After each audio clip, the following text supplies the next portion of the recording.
What's going on, everybody? Victor Macias here, and I am super excited to talk to you guys today about strengths and how to turn strengths into superpowers. A lot of us, me included, will tend to look at weaknesses or things that we want to improve. Let's say you're shy and you want to become confident, or you're super skinny and you want to gain weight. We look at how we can improve the quote unquote defects. But what if we actually flip the formula upside down? What if we just doubled and tripled down on our strengths and those things that we were already great at? And that's something that I've been exploring. I have done a lot of reflective work lately and determined to see what are my strengths and how can I grow those. A few of the tools that I've used, number one is surveys. So I have been asking friends, I've been asking family, hey, what are my strengths? What are my weaknesses? And before I tell them, hey, I love you, I promise I will not get offended. This is for my personal development. And what I look at are themes. Like, what do people say over and over and over again? Are you a good speaker? Are you creative? Are you a great artist? Are you strong? Are you confident? Whatever keeps coming up over and over, listen to it. Something else that I've used as a tool are personality tests online. So you have personality tests like the Myers-Briggs. There's also a website that I really love. It's called 16personalities.com. And basically it'll take your personalities after you answer a lot of questions, and it'll break it down into a type. So the debater or the advocate.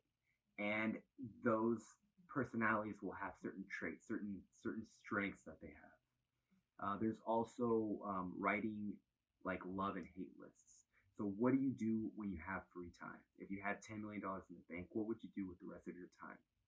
Take as many of these as you can, do as many of these as you can, look and just analyze what are the strengths, what keeps coming up over and over and over. For me, what kept coming up was my ability to connect with people, my ability to talk in front of a camera. Uh, you know, I set a goal to blog weekly, and it's just taking me so much time, so much energy to create one piece of content. Where if I have those same bullet points and I'm being recorded or there's film, there's just something about my ability to improvise. Right? These are things that I would shy away from in the past. No, I need to learn how to write because all the greats write, blah blah blah. But it's like, okay, if this is what people are seeing and this is what naturally is, I guess, for lack of a better term, easier for me, how can I double and triple down? So one way is doing more of this. I'm committed to creating more videos during the week, but also like how can you really turn that into a superpower? Well, one is taking courses. So for speaking, there's Toastmasters. There's also storytelling courses on Udemy. There's how to create a keynote. Whatever it is, if you're an artist, if whatever your strengths are, there are courses and ways for you to actually hone it. So I'd like for you to at least, take the next week or two and treat it as an experiment. What if all of the energy you spent trying to fix your deficits were spent on turning something you're great at into a superpower? Lean into it, own it. It's your gift to the world. So thanks guys for your time. I love y'all.